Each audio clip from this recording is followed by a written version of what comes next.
আসসালামু আলাইকুম। Hello viewers, তোমরা সবাই কেমন আছো? আলহামদুলিল্লাহ, আমি অনেক ভালো আছি। আজকে তোমাদের মাঝে নিয়ে এসেছি আমি মশলা, বিভিন্ন রকমের বাহারি মশলা। তো কুরবানির আবারও দেখতে দেখতে চলে আসতো। তো কুরবানিদের মধ্যে আমাদের মহিলাদের সবারই মশলা নিয়ে আমরা মহিলারা ব্যস্ত থাকি। তো আজকে আমি মশলা দেখাবো গরুর মাংস রান্না করার জন্য যে মশলাগুলো আমরা ব্যবহার করি। আজকে আমি মশলা বানানো দেখাবো।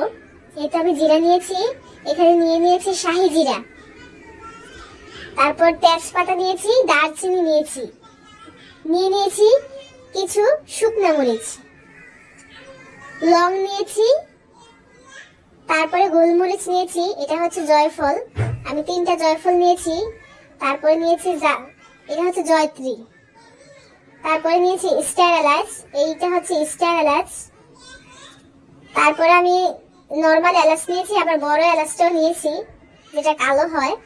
তো সবগুলো মশলা আমি একসঙ্গে ব্লেন্ডার করে নিব। তো আমাদের কুরবানিদের মতো সবারই মন মেজাজ খুব ভালো থাকে, খুব আনন্দ করি আমরা গরু নিয়ে।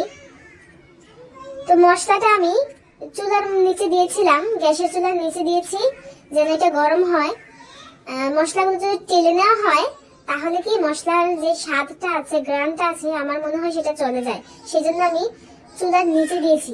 আবার রোদ্রেও শুকানো যায়, এখন যেহেতু বৃষ্টির মৌসুম তাই আমি রোদ্রে দিতে পারলাম না, সেই জন্য আমি গ্যাসের নিচে দিয়েছি। এটা আমি ব্লেন্ডার করে নিয়েছি মশলাগুলো। দেখো কি সুন্দর গুঁড়ো হয়েছে। এখন আমি এগুলো একটা চালনির সাহায্যে চেলে নিব। তোমরা সবাই বাসায় এভাবে ট্রাই করে দেখতে পারো, নিজের হাতে তৈরি করে স্বাস্থ্যসম্মত ভাবে আমরা সবাই ব্যবহার করতে পারি। ধন্যবাদ সবাইকে। আসসালামু আলাইকুম।